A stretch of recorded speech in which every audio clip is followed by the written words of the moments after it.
David Brewster here with an episode of Chordplay, and this is the Chords of Thin Lizzy. And Thin Lizzy formed in Dublin, Ireland in 1969. And Phil Lynott's definitely kind of the featured performer. You know, he's the front man, the vocalist and bassist. And Thin Lizzy definitely has a long history of different guitarists, you know, working with the group. Extremely influential band. And you have to think of the time period when they kind of hit the scene. You know, Hendrix died in September of 1970. And Thin Lizzy recorded their first album in January of 1971. So in a lot of ways, Phil was like the second coming of Hendrix in some ways. You know, he was African-American, frontman, vocalist. You know, even though Hendrix was a guitarist and Phil was a bassist, there's something about that transition kind of passing the torch. There's something beneficial about digging around in rock music history and noticing, you know, different artists working with different groups and, you know, collaborations, songwriting, you know, guest appearances, live performances and stuff like that. But with Thin Lizzy, you know, I mean, you definitely have, you know, Scott Gorham, Brian Robertson, you know, kind of the original, you know, kind of doubleheader of guitarist. And, you know, Thin Lizzy originally had Eric Bell on guitar, and he kind of appeared on the first few albums. And then they really kind of hit their stride, you know, with Gorham and Robertson on guitar. Eventually, of course, Gary Moore, Snowy White, you know, John Sykes. There's a lot of guitarists that have worked with Thin Lizzy over the years.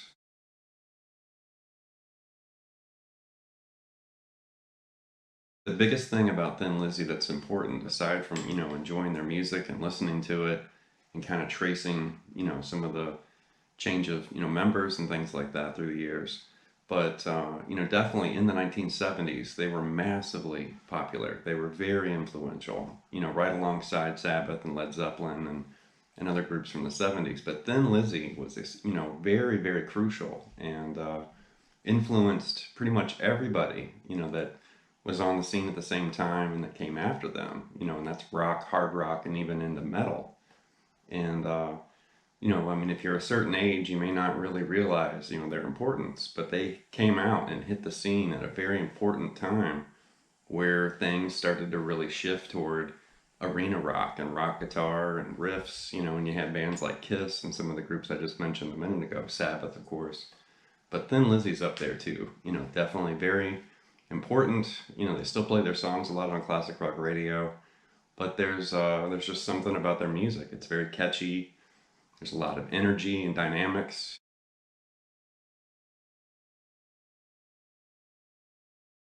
With the opening, that was the song Jailbreak from the album Jailbreak, and it's this bouncy, you know, power chord based riff, and it's very influential. It's still a very, you know, popular song these days. They still play it on, you know, the radio a lot. But that's a very, you know, popular riff and definitely kind of paved the way for a lot of the, you know, riff rock from the 70s and 80s for sure.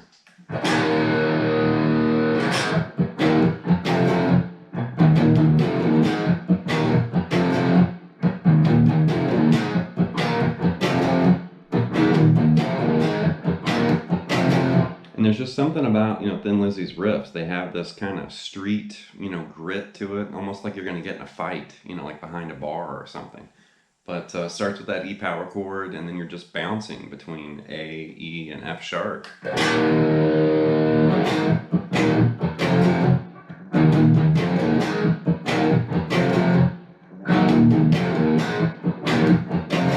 know, so it's very simple, but there's just something about that driving sound of that riff. And, you know, hiding in the middle of the tune, like during the interlude, there's a double-picked, you know, kind of solo moment. And I really like working on double-picked, you know, riffs and music, because it's definitely a good challenge, you know, for your picking hand. And it's something like this.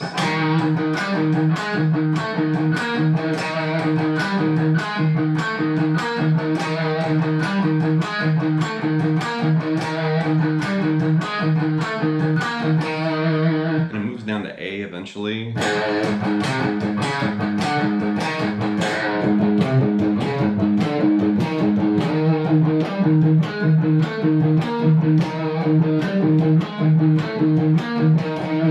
And then the last time it kind of extends.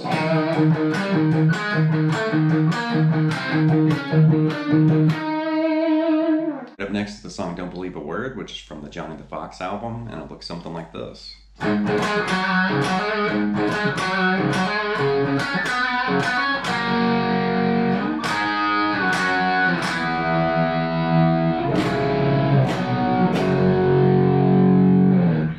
see we're starting with this kind of open, open string single note riff in A. And it moves over to D. And you want to end right there on a partial G right there. And then they start cascading down these power chords, an A to a G to an F, and then a D minor 7 to a C to a G power chord.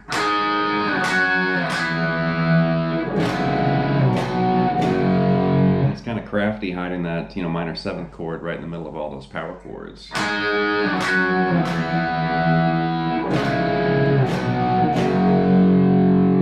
Right up next is kind of a lesser known Thin Lizzy song. This is the song Reagan, which is from their first album, Thin Lizzy.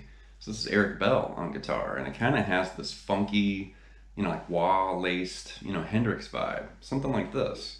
And I believe this is actually in standard tuning, and we've been tuned down, a half step for this lesson. So I just kept it, tuned down a half step, and I think he's actually playing it in the key of D in standard tuning. And, I'm tuned down a half step, so I'm trying to meet him halfway, and I just moved it to the key of E, which is definitely more Hendrix approved, but something like this.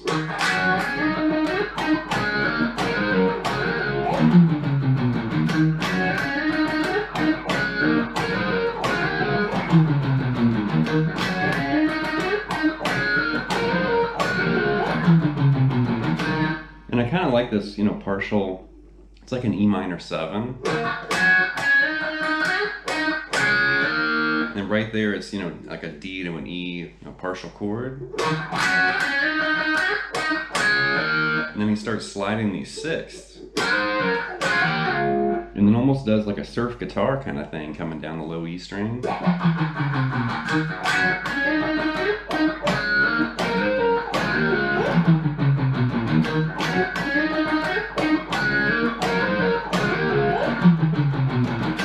I just like that riff. It's funky, kind of Hendrix inspired, and it's unusual. You don't really hear a lot of riffs like that these days. Next up we have Cowboy Song, which is also from Jailbreak, and I used to play this in a cover band many years ago. Great tune. Something like this.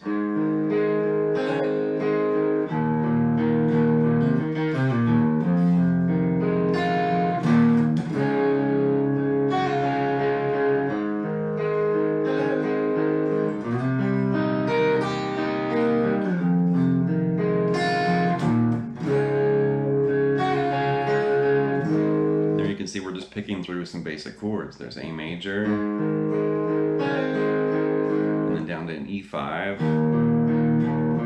And kind of add that little single note pattern in there.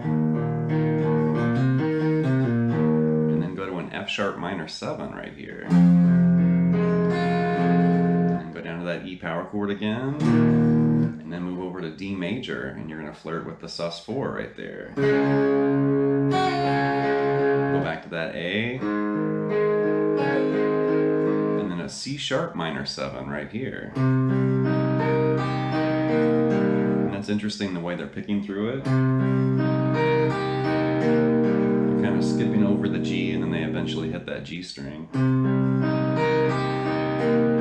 go back to that F sharp minor 7. Do the E power chord again, and then move back to D. Together, and you've got the intro from Cowboy Song.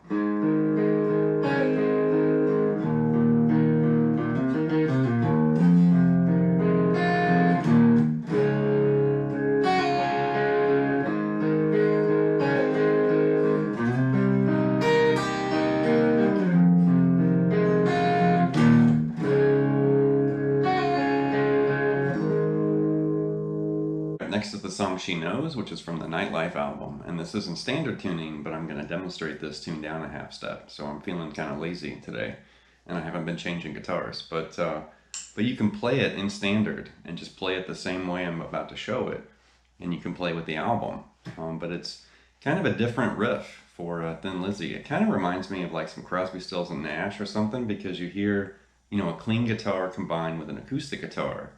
And it just has that kind of late 60s, early 70s kind of feel to it.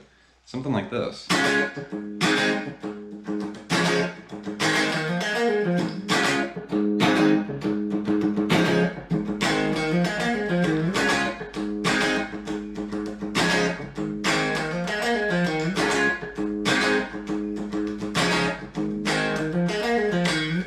can see we're basically doing a D over A in the beginning, and then it's A major, so a D over A to A, and they keep hitting that open A string. You know, the electric and the acoustic are kind of both hitting that, kind of in there. And the interesting thing that's happening there's, you know, D over A to A, and then you're doing D over A again to A. So it's two different flavors of the same two chords. And you kind of add that little funky riff in there.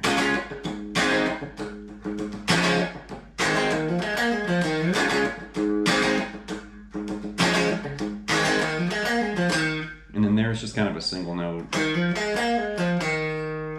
that just kind of separates the repeats.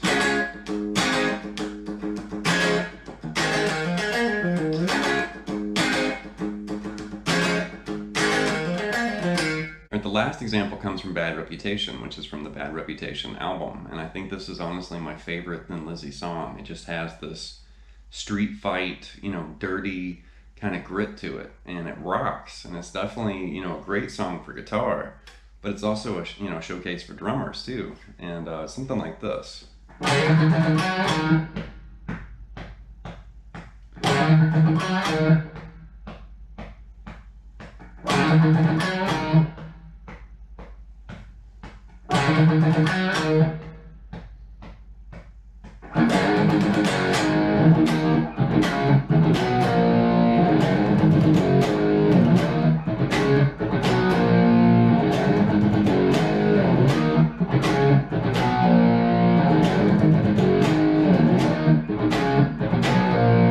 Now you got to think in the beginning, just a single note riff, and you also have to think of the time period too when this came out, because you know, the 80s hadn't happened yet, and I guarantee that riff influenced a ton of late 70s and 80s, you know, rock guitarists and rock bands. It just has that attitude, you know, like you're gonna get in a fight, you know, kind of attitude. But that first part, you know, very typical kind of single note riff there. And of course Phil's, you know, singing in between those riffs and just kind of keeping that going. But then after the single note riffs, it changes the power chords. You know, just a G to an A back to G. And then an E to a D, and then a C to a B.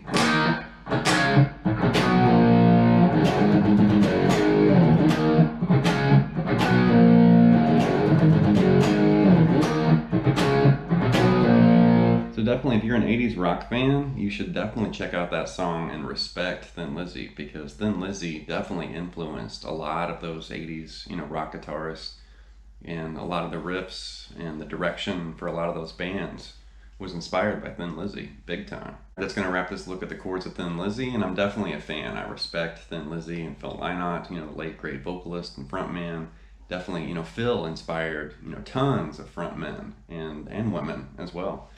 And, you know, Gorham and Robertson, of course, Gary Moore and Snowy White, and eventually John Sykes. I mean, the band definitely has a legacy of great guitarists and great rock, you know, great music, really. And, you know, for those of you that are really just familiar with the songs they play on classic rock radio, Thin Lizzy has a lot of music that's better than the same old songs they always seem to play on the radio. Boys Are Back, you know, Back in Town is a great song. It's arguably their most popular song. But I'm really tired of that tune. They've overplayed it on radio. You know, I've taught that to students, and I've definitely heard that song, you know, a million times. But when I hear some of their other music, it sounds fresh to my ears because it hasn't been overplayed and hasn't been repeated, you know, a million times. So check them out if you're not really, you know, familiar with them. And if you're already a fan, just dive right back into Thin Lizzy, because it's some great music for sure. So anyway, leave some feedback and some comments. Please subscribe to Late Night Lessons, and I'll be back before you know it with more content material. Thank you.